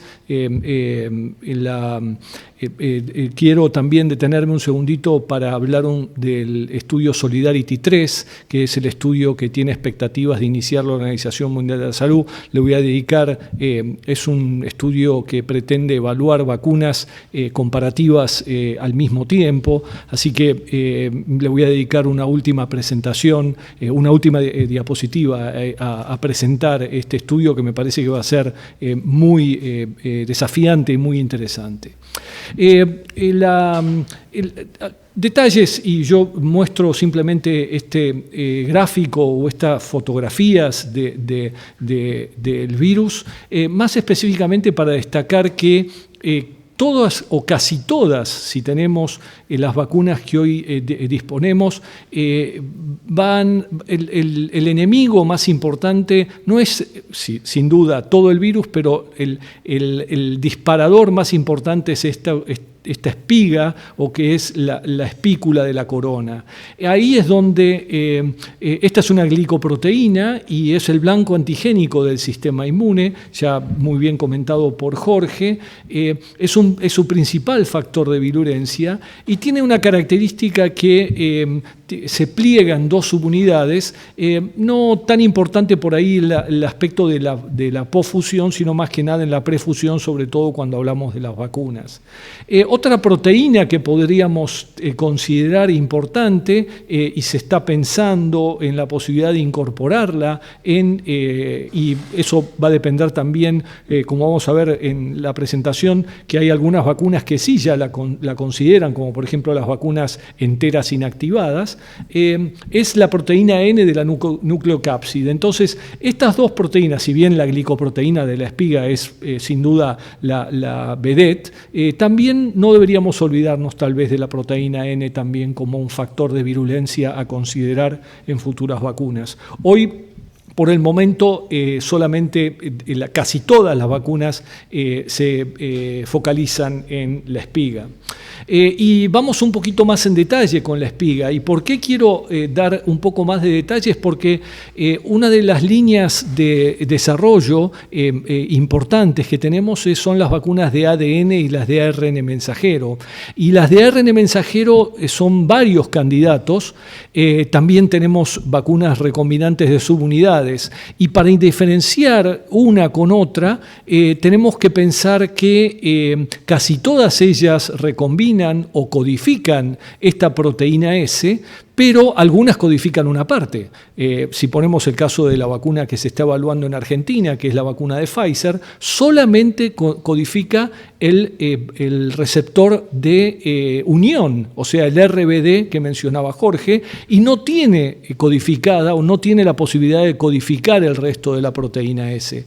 Otras vacunas, como por ejemplo la de Moderna, sí tiene esta posibilidad. De ahí que me detuve un segundo en describir un poquito más esta electromicroscopía de la estructura de la espiga para tratar de entender y diferenciar y posteriormente evaluar mejor la respuesta y la eficacia de las vacunas de ARN mensajero en particular, porque es la que diferencian un poco estas estructuras. Yo, por una cuestión didáctica, dividí, y esto lo hemos presentado regularmente en la Comisión de Vacunas de la Sociedad Argentina de Infectología, que nos reunimos mensualmente y venimos trabajando y desarrollando y siguiendo las líneas de investigación, tanto de fase 1, fase 2 como fase 3, y de alguna forma hemos dividido dos grandes grupos dentro de los desarrollos, porque la verdad que hablar o meter todas las 100 y pico de candidatos que están en etapas preclínicas y clínicas en la misma bolsa, le tenemos que dar algún orden. Entonces, lo que decidimos fue dividirlas un poco en lo que son las plataformas de desarrollo clásicas, como por ejemplo las que ya tienen algún antecedente de vacuna comercial, como puede ser una vacuna inactivada para hepatitis A o eventualmente una vacuna inactivada para polio, como es el caso de las vacunas inactivadas, que es un grupo muy importante, o las líneas de desarrollo nuevas, donde no tenemos ninguna vacuna con experiencia o ninguna vacuna comercialmente disponible, como son las vacunas de ADN o las de ARN mensajero, ¿sí? Entonces, esos son una división un poquito caprichosa, pero bueno, de alguna forma es simplemente para ordenar de alguna forma. Entonces, dentro de las de desarrollo clásicas tenemos un gran grupo que son las de vectores virales. Y dentro de las vectores virales tenemos dos grandes grupos, los vectores virales replicativos, que esto quiere decir virus vivos atenuados. Fíjense que tenemos dentro de esa estructura el virus de la vacuna de sarampión.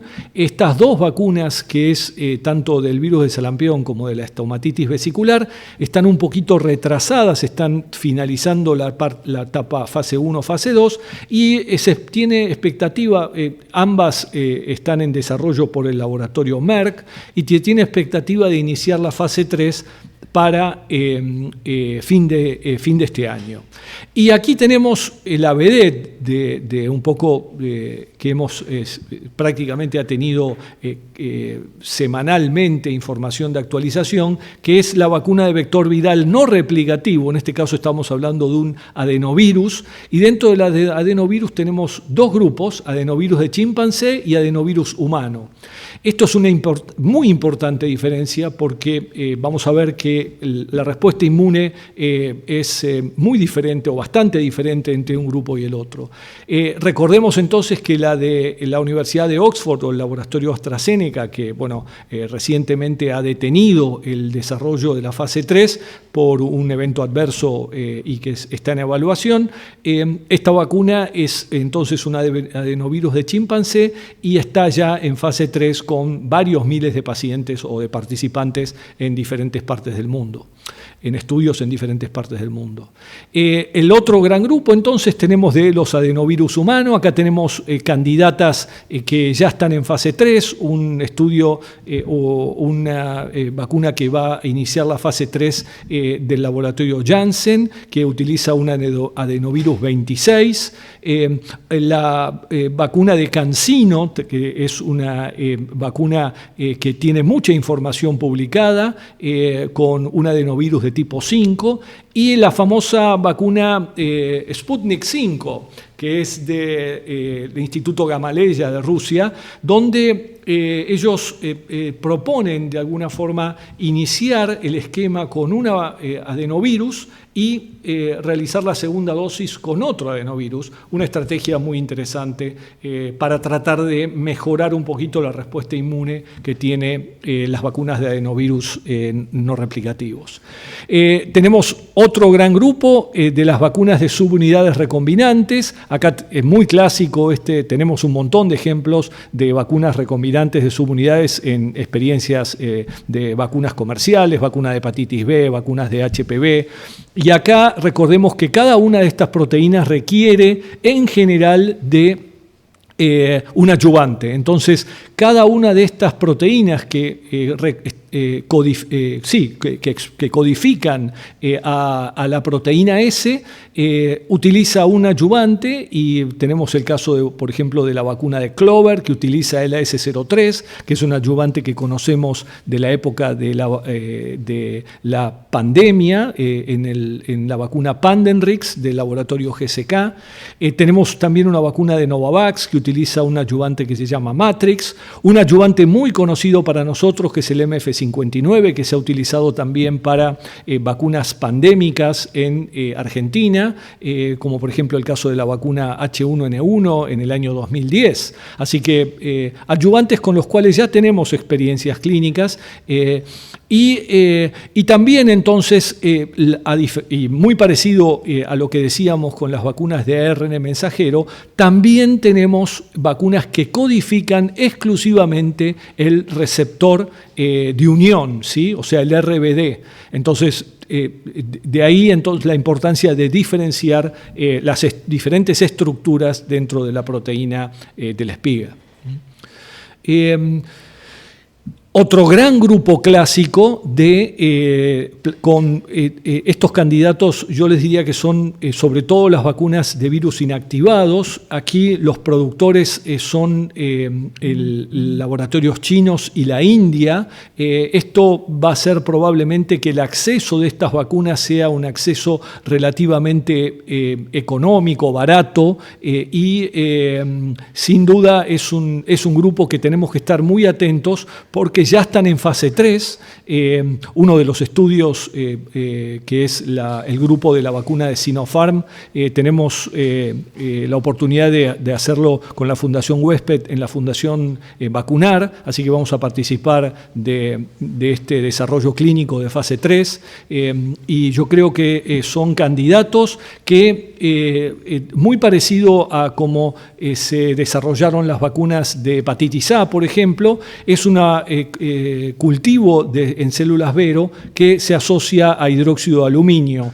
Vamos a ver que tiene algunas peculiaridades y el hidróxido de aluminio hay que estar muy atentos y dar un seguimiento muy estrecho desde el punto de vista de la respuesta inmune, porque es un adyuvante que para otras oportunidades se ha asociado con un síndrome de exacerbación de la respuesta inmunológica, y entonces tenemos que estar muy atentos en el seguimiento de esta situación. Las vacunas de virus vivos atenuados todavía no tenemos ningún ejemplo en fase 1, así que los voy a pasar. Y el gran grupo, como decíamos, de las plataformas novedosas. Aquí las plataformas novedosas, estamos básicamente hablando de dos plataformas, la de ADN, que quedaron un poquito retrasadas porque tienen algunas características más allá de que necesitan almacenamiento a temperaturas de congelación, lo mismo que las vacunas de ARN mensajero. Son vacunas que vamos a ver, tienen un mecanismo de acción novedoso. Aquí tenemos ejemplos y tenemos, por ejemplo, la vacuna de ARN mensajero de Moderna, que es la que se está desarrollando en los Estados Unidos, y la que codifica específicamente la RBD, y este es el ejemplo y el desarrollo que se está realizando en Argentina con la vacuna de Pfizer, ¿sí? Entonces, todos estos desarrollos y pensando y viendo para atrás, si nos situamos en marzo, y cómo puede ser que hoy tengamos tantos desarrollos en fase 3, yo creo que la Organización Mundial de la Salud generó a través de CEPI, CEPI es una coalición que se armó para la respuesta frente al virus de ébola hace ya 3 o 4 años. Esta coalición, que es una especie de apéndice de la Organización Mundial de la Salud, uno de los objetivos que tenía era realizar o permitir desarrollos rápidos frente a situaciones pandémicas. Y la verdad que esta fue una oportunidad sin duda para probar esta plataforma o este grupo. Y lo que cambió o que pretendía o que pretende cambiar es el paradigma tradicional de desarrollo de vacunas con habitualmente varios años en diferentes fases, hacerlo en forma paralela y superponiendo las etapas. Es así, por ejemplo, que casi todos los estudios de fase 1 que iniciaron allá en el mes de marzo también tenían asociada su fase 2. Entonces eso permitió, y si ven las publicaciones, conocer ya resultados de fase 1 y fase 2 prácticamente al mismo tiempo, o en el mismo protocolo, cosa que hizo muy eficiente la información científica y la disponibilidad de la información científica. Entonces, un poquito este rol que tuvo CEPI en la iniciativa de permitir estos desarrollos en paralelo, creo que permite hoy ver los frutos de tener varios candidatos en fase 3, ¿sí? A 5 o 6 meses de iniciada la fase 1. Muy bien, vamos a ir un poquito más con ejemplos más concretos.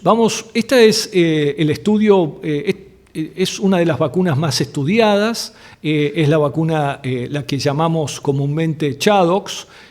ChAdOx significa coronavirus, adenovirus de Oxford, ¿sí? Eso es un poquito la sigla que coloquialmente le pusimos a esta vacuna. El desarrollo viene a punto de partida del Instituto Jenner, desde la Universidad de Oxford, y AstraZeneca está participando también como laboratorio o como empresa que va a manufacturar o va a producir comercialmente la vacuna. Voy a mostrar la publicación de un estudio de fase 1, fase 2, que incorporó más de 1000 participantes en el Reino Unido. Como control se utilizó la vacuna de meningococo ACWY y como ven los resultados es en adultos jóvenes, porque la mayoría de los estudios de fase 1 y fase 2 están, con algunas excepciones, prácticamente casi todos ellos tenemos información de la respuesta de vacunas, pero en adultos jóvenes. Y fíjense que la media aquí es de 35 años.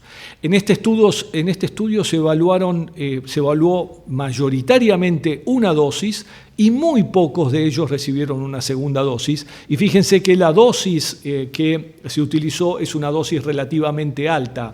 La expectativa de los investigadores en ese momento era contar con una vacuna que fuera de una dosis, porque estaban en ese momento, este estudio se inició, como ven, en plena pandemia del Reino Unido, pretendían utilizar una dosis para cortar rápidamente la posibilidad del desarrollo de la pandemia y que la población tuviera una respuesta inmunológica relativamente rápida.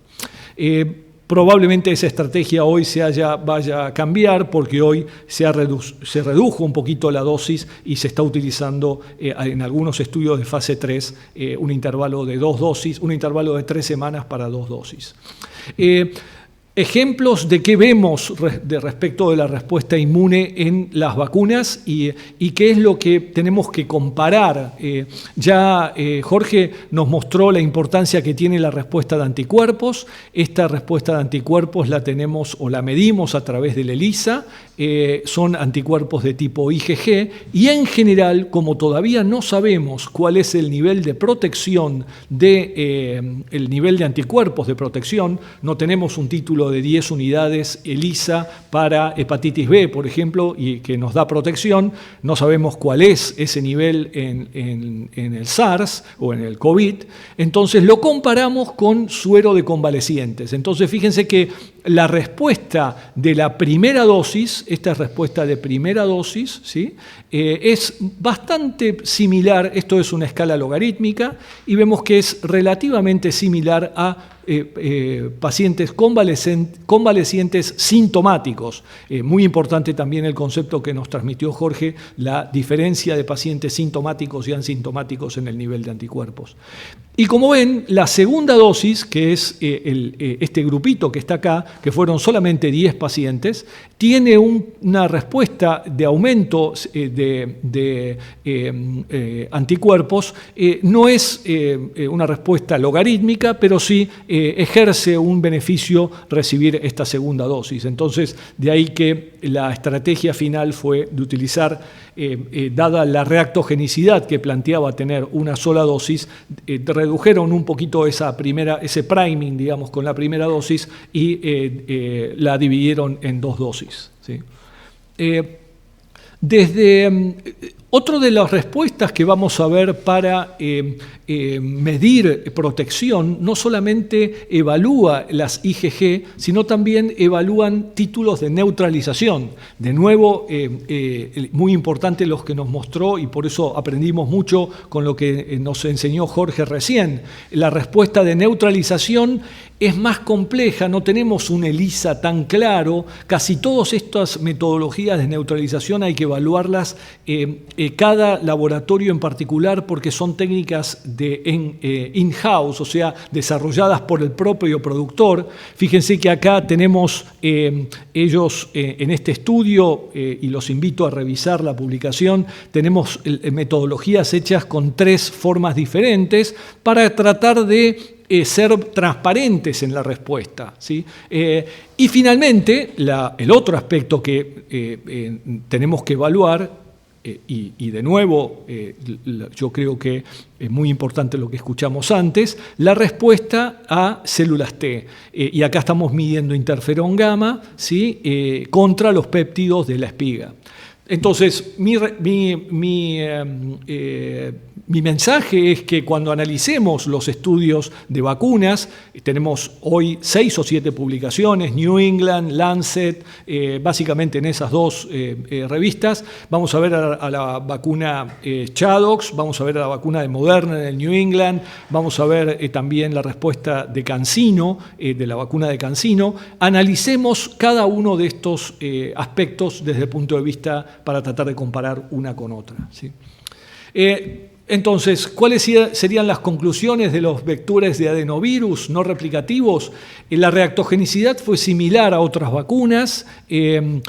Por ejemplo, en el caso de la vacuna Chadox, la compararon con la vacuna Shingrix, que es la vacuna de GSK para zóster. Esta es una vacuna relativamente reactogénica, o sea que estamos poniendo la vara un poquito alta desde el punto de vista de la reactogenicidad, ¿sí? No estamos hablando de una vacuna de hepatitis B, sino que es una vacuna, sobre todo desde el punto de vista de reacción local, un poquito más reactogénica. No hubo reacciones adversas serias hasta ayer, 8 de septiembre, porque el DSMB, digamos, evaluó de detener el estudio. Tendremos que ver qué pasa con este evento adverso serio que se comunicó. La verdad que hoy es increíble la información de estudios clínicos que tenemos en el día a día. Como dijimos, podría optarse por una única dosis, no estamos seguros en ese tema. Probablemente para una situación más endémica consideremos el hecho de dividir esa primera dosis en dos. Tenemos que considerar muy importante para la respuesta de anticuerpos, sobre todo si estamos viendo vacunas de adenovirus humano, la prevalencia de anticuerpos que pueda tener la población frente a estos adenovirus humanos, porque en el caso de la vacuna de CanSino, que utiliza un adenovirus tipo 5, se vio claramente cómo la respuesta inmune de la vacuna era diferente en las personas que tenían anticuerpos para adenovirus tipo 5 previo a la vacunación, o sea que ahí tenemos que estar muy... y de ahí que el Instituto Gamaleya de Rusia utilice adenovirus 26 y 5, porque el adenovirus 26 tiene aparentemente una prevalencia menor con respecto al adenovirus tipo 5. En todos los estudios vamos a ver que la inmunogenicidad disminuye a medida que avanzamos en la edad, ¿sí? A diferencia de lo que pasa en la infección natural, Jorge, y los estudios de fase 3 de las vacunas de adenovirus tenemos en China, Brasil, Sudáfrica, Reino Unido, Estados Unidos y en Rusia, ¿sí? Conceptos generales de la vacuna de ARN mensajero. Las vacunas de ARN mensajero, a diferencia de la vacuna de subunidades recombinantes, no transporta a la estructura, sino que transporta el mensaje, ¿sí? Entonces acá necesitamos de que el trabajo de la célula, ¿sí? Tanto la de ARN mensajero como la de ADN necesitamos que trabaje la célula que absorbe este ARN mensajero a través de las nanopartículas. Generalmente es la célula presentadora de antígeno, así que lo vamos a ver en la diapositiva que sigue. Son vacunas que todavía no tenemos ninguna vacuna comercialmente disponible. A priori, al no tener, similar a lo que ocurre con las vacunas recombinantes, no presentan estructuras infecciosas completas, por lo tanto conceptualmente podrían ser seguras. Hay un problema muy importante que es el tema que tiene que ser almacenada a menos 70, ¿sí? Eso es un aspecto que me imagino el dolor de cabeza de la DSEI si tiene que manejar estas vacunas a menos 70. Y también no sabemos muy bien cuál puede ser el esquema que necesita, si es un esquema con un priming y booster, y cuáles serían esos intervalos desde el punto de vista del esquema. O sea, es realmente un camino que es más largo si se quiere para recorrer comparado a otras vacunas que tenemos mucha más experiencia en ese sentido, si comparamos a vacunas de subunidades o a vacunas inactivadas. Esto es un poquito y pretendo diferenciar cómo actúa la vacuna de ADN comparado a la de ARN mensajero.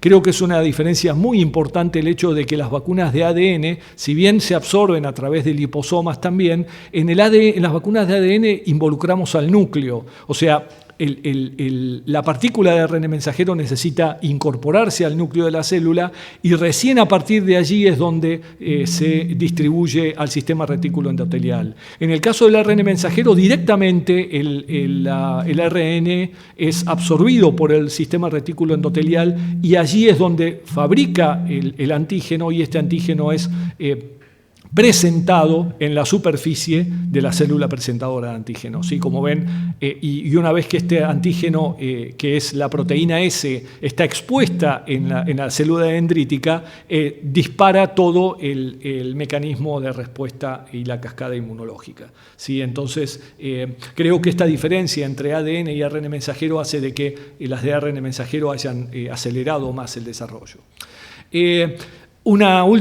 Las dos últimas diapositivas, y ya sí, me quedan 2 o 3 minutos. Las vacunas de virus enteros inactivados son vacunas que tienen menos prensa, si se quiere, son tecnologías habituales, están validadas en otras vacunas comerciales clásicas, ya dimos los ejemplos. Todas se cultivan en células Vero, que son células bastante habituales también para el cultivo de virus. Se inactivan con beta-propionolactona, que es una técnica similar a las que se desarrollan otras vacunas. Utilizan el hidróxido de aluminio, que es el adyuvante clásico que tienen todas las vacunas. Se almacenan de entre 2 y 8 grados, no generan ningún dolor de cabeza desde el punto de vista del almacenamiento. Son las únicas que expresan varios antígenos más allá de la espiga. O sea, acá sí podemos encontrar otras estructuras antigénicas, cosa que puede ser un beneficio, pero también podría englobar un riesgo, ¿sí? Porque mucha respuesta inflamatoria para este virus en particular no parece ser lo ideal, ¿sí? Necesitamos una respuesta inmunológica muy específica. De ahí que muchos piensan que solamente necesitamos la RBD, o sea, piensen en esa especificidad, ¿no? Entonces, de ahí que todavía necesitamos contestar muchas preguntas en ese sentido. Última diapositiva para hablar del estudio Solidarity. Les pido disculpas que está en inglés. En realidad es el PDF de la página de la Organización Mundial de la Salud. Lo que pretende este estudio, y en realidad está un poco mostrando lo que va a ocurrir dentro de 2 meses en Argentina. Dentro de 2 meses en Argentina probablemente tengamos 5 o 6 vacunas en fase 3, en estudios clínicos. Y cada uno de esos estudios está evaluando contra placebo. Entonces, hay necesidad de exponer a 5 grupos de miles de pacientes o de personas a placebo cuando podríamos compararlas a todas juntas. Eso es exactamente lo que pretende el Solidarity. Eliminar esa situación de tener todas comparando contra varios placebos y tener todas al mismo tiempo contra un solo grupo de placebo. Ese es el rol principal o el objetivo principal del estudio Solidarity 3, y yo creo que es un concepto muy importante y que en la Comisión Nacional de Inmunizaciones, con grupos de ética, estamos considerando por el hecho de que éticamente es una condición o es una situación que habría que revisar y habría que discutir. Muy bien, entonces como conclusión final, Pablo, para que te quedes tranquilo, así vamos a las preguntas. Tenemos 2 grandes grupos, como habíamos dicho, las que tienen líneas clásicas con nuevas o plataformas clásicas, comparados también a nuevas plataformas antigénicas, como ya dijimos, el ejemplo más característico son las de ARN mensajero. El antígeno, así como los polisacáridos son el antígeno más importante de las células, de las bacterias capsuladas, en este caso es la espiga del virus, y está incluida en todas las vacunas. Los resultados de los estudios de fase 1 y 2 en adultos jóvenes y sanos nos permiten ser prudentemente optimistas. Yo coincido, Jorge, de que vamos a tener una vacuna. ¿Por qué creo y soy optimista? Porque en realidad casi todas las líneas que estamos evaluando están llegando a fase 3 con resultados bastante coherentes y bastante parecidos. Entonces, me parece que eso, y con relativamente, la verdad que con buena seguridad, algunos efectos adversos locales, sí, por ahí un poquito más del lado de las de ARN mensajero, pero aún así con una respuesta que yo creo que es, desde el punto de vista, por el momento, de seguridad, que nos permite ser optimistas. No sabemos todavía la respuesta inmunológica en el mayor de 60 años. No tenemos resultados, no hay publicado de fase 1 y 2. Sabemos que a partir de los 40 o 50, lo vimos en una publicación de vacunas inactivadas, los títulos de anticuerpos bajan. Entonces, seguramente va a ser mucho más difícil la respuesta inmunológica de las vacunas en los mayores de 60 años y particularmente los adultos mayores con comorbilidades, ¿no? Y el tema que nos plantea el desafío ético de tener varias vacunas al mismo tiempo en fase 3 y entonces el plantear un estudio de head to head, esto quiere decir comparar al mismo tiempo en el mismo estudio 4 o 5 candidatos solamente con un grupo de placebo. Eso me parece que sería un diseño muy éticamente muy responsable. Y no tenemos que olvidarnos de que si tenemos una vacuna, esta debe ser accesible para todos globalmente. Hay un grupo que se llama COVAX, que seguramente lo han escuchado. Es un grupo que está trabajando para dar acceso y que permitir un acceso equitativo de las vacunas. Y por supuesto el tema de la patente es fundamental y siempre el ejemplo de Jonas Salk, en el cual él nunca patentó su vacuna, Pablo. Así que muchas gracias por el tiempo y atento a las preguntas. Bueno, muchas gracias, Ricardo. Realmente, yo diría, impresionante cuando uno se acuerda que en enero estábamos tomando sol, muchos de los que tuvimos suerte en la playa, y había un virus lejano en China, y ahora hay más de 160 o cerca de 160 desarrollos de vacunas, varios de los cuales, como mencionó Ricardo, en fase 3. Realmente la palabra es impresionante que en tan poco tiempo se haya generado tanta información y pensamos en forma optimista que vamos a tener una vacuna para el COVID. Lo que vamos a hacer ahora va a ser una breve pausa para ordenar la cantidad de preguntas que nos han llegado al foro y vamos a tratar de dar respuesta. No sé si vamos a poder dar respuesta a todas, pero vamos a tratar de hacerlo. Así que les pedimos unos minutos de paciencia y enseguida volvemos con las preguntas hacia los panelistas. Muchas gracias.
Bueno, bienvenidos nuevamente. Vamos a empezar con algunas de las preguntas que han llegado, son muchas, pero bueno, vamos a tratar de ir dando respuesta. Vamos a empezar con la doctora Analía Rearte.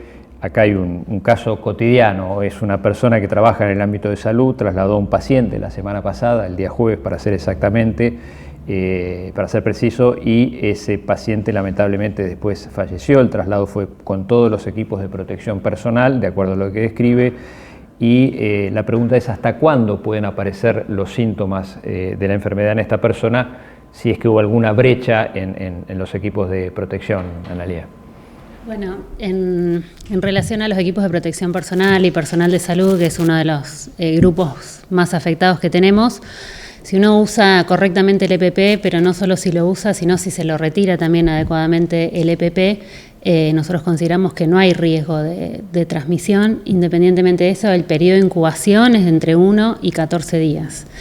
Y en este sentido es importante recordar que la mayoría, diríamos, de los brotes en personal de salud no se dieron muchas veces en ocasión de atención de pacientes, sino que se dieron en los momentos de sociabilización, en el momento de compartir con colegas, de estar en el comedor, de tomar café, en donde uno relaja las medidas. Esto es muy importante.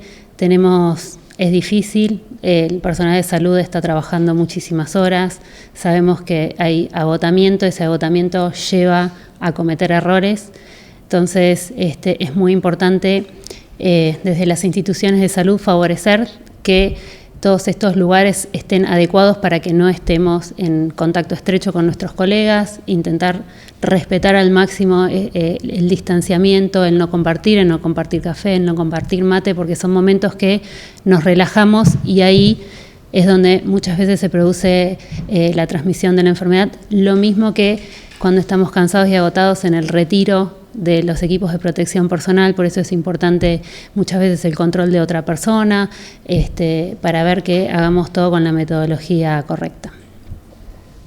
Muchas gracias, Analia. Te voy a hacer una segunda pregunta que también llegó del público.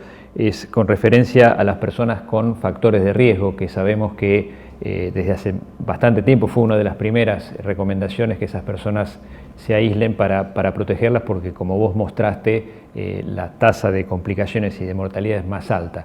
Una pregunta es, ¿hasta cuándo uno tiene que seguir con estas medidas? Sabemos que no vas a tener una respuesta definitiva, pero un poco cuál sería el horizonte que uno ve, si se tiene que seguir cuidando, cuál es la situación actual. Sí, la realidad es esto, tanto los mayores de 60 como las personas con factores de riesgo que tienen más probabilidad o más riesgo de hacer enfermedad complicada, tenemos que seguir cuidándonos, tenemos que seguir protegiéndolos como sociedad y ellos mismos. Sigue vigente el decreto en el cual se otorga la licencia a estas personas para que no trabajen y puedan realizar sus actividades, el aislamiento, digamos, en su casa y tratar de salir lo máximo posible. Probablemente sean uno de los primeros grupos, ¿no?, cuando tengamos vacuna que vamos a proteger, pero hoy por hoy, que no tenemos ni vacuna ni tratamiento, el distanciamiento social y el uso de barbijo y la limpieza de manos y no juntarnos con gente es la única medida que tenemos para protegernos. Te hago una pregunta más. ¿Cuáles son los motivos que pensás que hay en las diferencias en las tasas de letalidad? Por ejemplo, cuando empezó la pandemia en Europa, veíamos que Italia y España tenían altas tasas de letalidad y Alemania tenía bajas tasas. Se propusieron, uno de los temas vos lo mencionaste, la déficit de atención por la gran cantidad de pacientes, pero también se proponían diferencias culturales, diferencias de pirámide de población. Me imagino que debe ser multifactorial, pero quería ver tu opinión. Sí, nosotros pensamos que, como decís, todo es multifactorial, nada es simple y lineal. Claramente a Europa los agarró por ahí un poco más rápidamente y desprevenido que a nosotros. Nosotros tuvimos la ventaja de tener 2 o 3 semanas de anticipación para ir viendo lo que iba pasando, entonces eso es una ventaja. Las pirámides de población también, si tenemos en cuenta que nosotros pudimos adelantarnos a esa situación y que hoy solamente el 7% de nuestras personas confirmadas son mayores de 70, creo que eso es una gran ventaja que hemos tenido de poder proteger a esa población. Y después entran en juego un montón de cosas, los sistemas de salud, pero creo que nosotros hemos tenido por ahí esta ventaja de ver qué es lo que estaba pasando previamente. Muchas gracias, Analia. Después, seguramente, si nos queda tiempo, te haremos alguna pregunta más. Ahora vamos a preguntarle al doctor Jorge Gessner. Una de las preguntas que nos ha llegado es ¿por qué una mujer que haya cursado una etapa gestacional a término no puede ser donante de plasma? Sí, obviamente para ser donante de plasma se concibe primero que tiene que haber compatibilidad a nivel del sistema AVO. El asunto es que la mamá lleva en el vientre a un chiquito que tiene moléculas de histocompatibilidad que vienen de la mamá y del papá. Y entonces la madre puede desarrollar anticuerpos contra moléculas de histocompatibilidad que no son propias. Y esos anticuerpos entonces podrían, al estar en el plasma, molestar e inducir efectos deleterios, básicamente en el pulmón de aquella persona que recibe el plasma. Entonces a madres que han tenido hijos o que han tenido embarazos, aún siendo frustrados, no se las toma normalmente como dadores de plasma. Básicamente por eso, por una incompatibilidad a nivel del sistema mayor de histocompatibilidad. Muchas gracias, Jorge. Otra pregunta te voy a hacer. Si es probable, esta es una de las preguntas que llegó, haber cursado la enfermedad y no tener ningún tipo de anticuerpos detectables IgG o IgM. Yo creo que no es probable que no tener nada de anticuerpos, es decir, están cero anticuerpos. Los test serológicos no están muy uniformados, pero sí lo que sabemos, por ejemplo, se ha trabajado mucho en anticuerpos contra el dominio RBD de la proteína S. Y lo que sabemos sí que evidentemente hay un 10, 15%, 20% de los pacientes que producen niveles muy bajitos e incluso no detectables de anticuerpos. Entonces sí, hay un sesgo poblacional que tiene que ver con cuestiones de sintomatología, cuanto más severos, más niveles. Pero sí, incluso en los pacientes severos hay una proporción, no está clara si es un 10, 15% que producen niveles realmente muy poquitos de anticuerpos, por lo menos contra el dominio RBD, que es lo más estudiado. Gracias, Jorge. Una pregunta adicional. Vos mencionaste durante tu presentación que las personas de edad mayor tienen mejor respuesta a anticuerpos y hay una pregunta que si el fenómeno de inmunosenescencia sería responsable de la mayor gravedad de la enfermedad de adultos mayores. Hablamos de inmunosenescencia en respuesta a las vacunas, pero ¿cómo sería la situación acá? La mayor gravedad, digamos jerarquizando, la mayor gravedad en los individuos mayores siempre va de la mano, no tanto de una inmunodeficiencia producida por senescencia, sino por un cuadro inflamatorio localizado en pulmón y que se manifiesta en forma sistémica.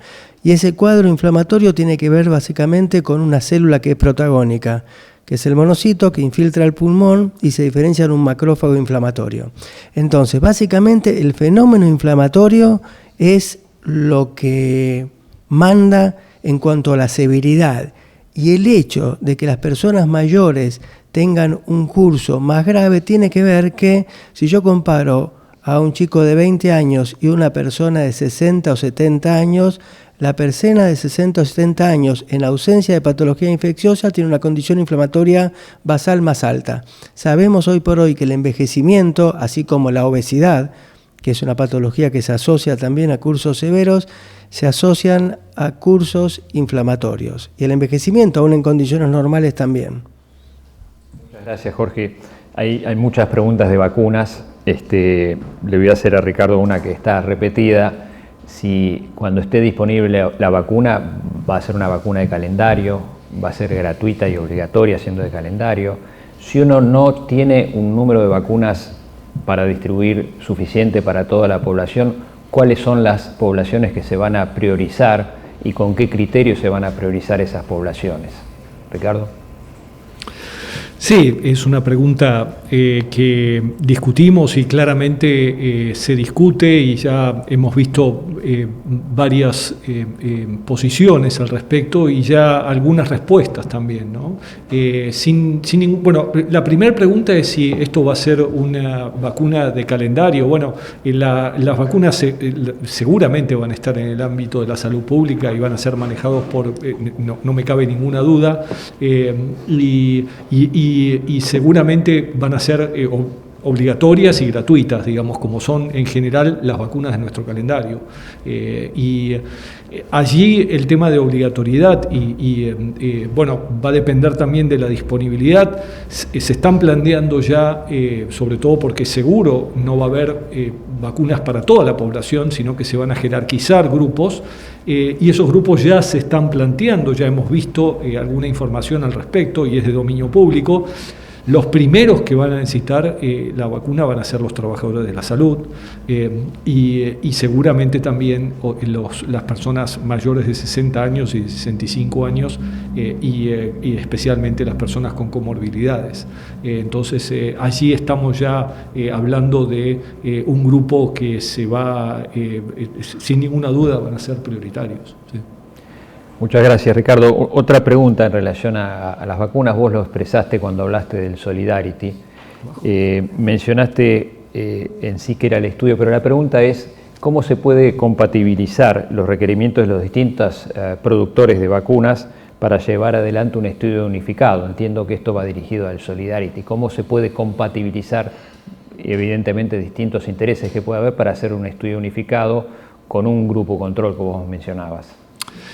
Bueno, la verdad que si vemos el rol que ha tenido en el caso de CEPI, por ejemplo, vemos el ejemplo de CEPI, CEPI pudo accionar muy bien entre todos estos grupos de intereses, ¿sí? Entonces permitió de alguna forma alguna coordinación en el manejo de la fase 1, fase 2, fase 3. Entonces la misma situación se está planteando para el Solidarity 3, o sea, que la OMS pueda, y de alguna forma hubo interés por parte de casi todos los productores. Como dije, yo formo parte del Steering Committee, del comité que está evaluando y dando algunas pautas desde el punto de vista de cómo organizar este estudio, especialmente para América Latina. Y lo que estamos viendo es que hay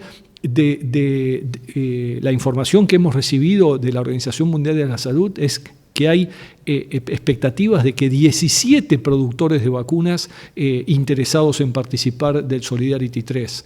Probablemente no vayan a ser, y hay un comité específicamente armado para sugerir cuáles son las vacunas que deberían estar iniciando la fase 3 del Solidarity 3 para dentro de un mes. Así que estemos atentos. Y no hemos visto, si se quiere,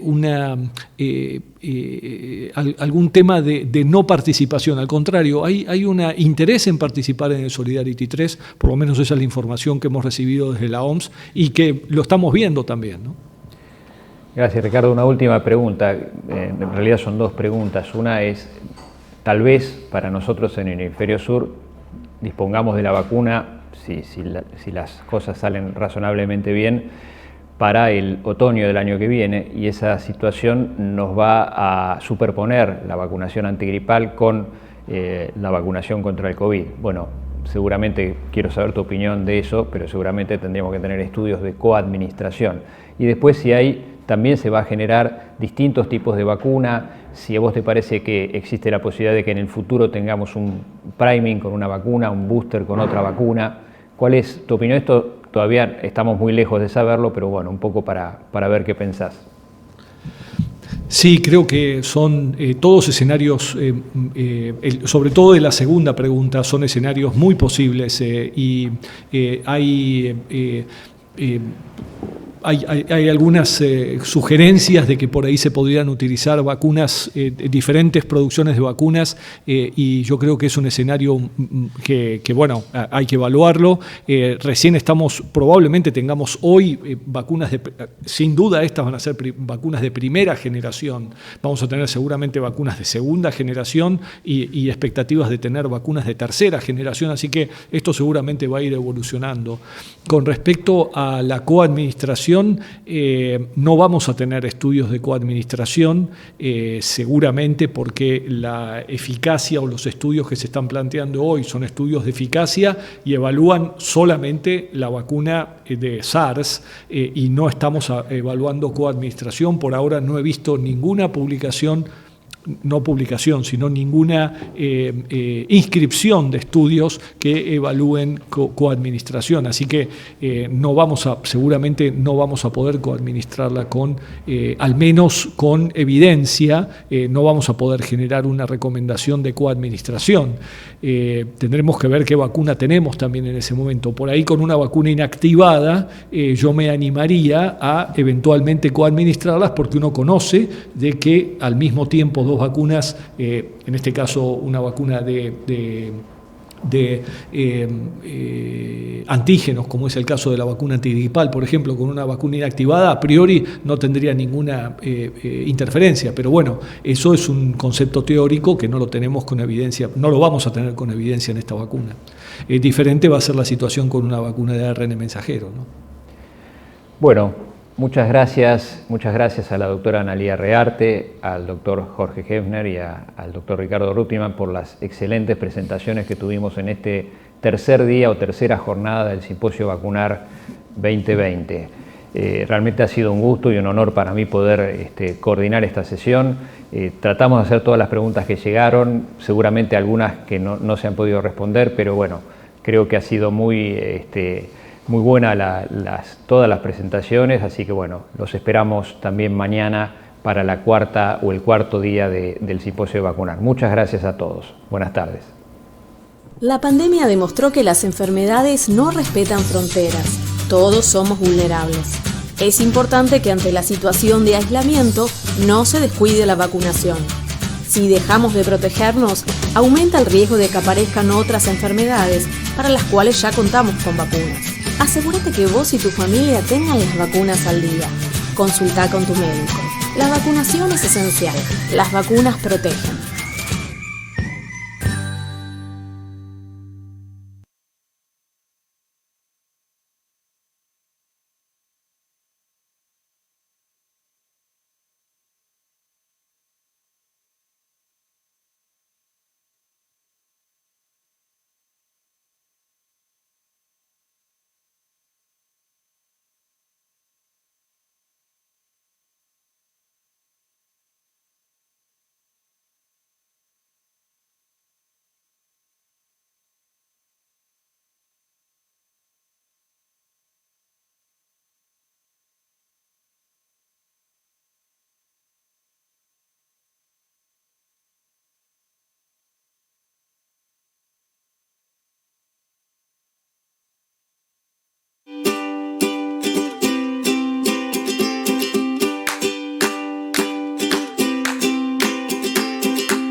Al día de hoy, Seqirus es la encargada del desarrollo y producción de Afluria Quad, una nueva vacuna antigripal cuadrivalente inactivada que genera una inmunización activa contra la enfermedad de la influenza, causada por los virus del subtipo A y del tipo B. Es una vacuna purificada, inactivada de virus fraccionado. Contiene los antígenos de las cepas de influenza A y B. La vacuna está precalificada por la Organización Mundial de la Salud para el Hemisferio Sur. En Melbourne se produce la vacuna estacional y pandémica antigripal basada en el trabajo con huevos.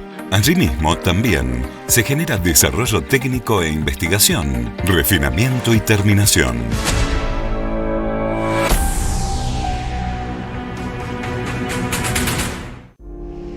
Todos los niños sueñan con hacer cosas increíbles. Algunos lo logran y otros lo guardan momentáneamente, hasta que la vida les regala la oportunidad de hacer algo único. Para todos los que alguna vez fantasearon con salvar al mundo y le han dedicado tanto a ese sueño, les decimos gracias.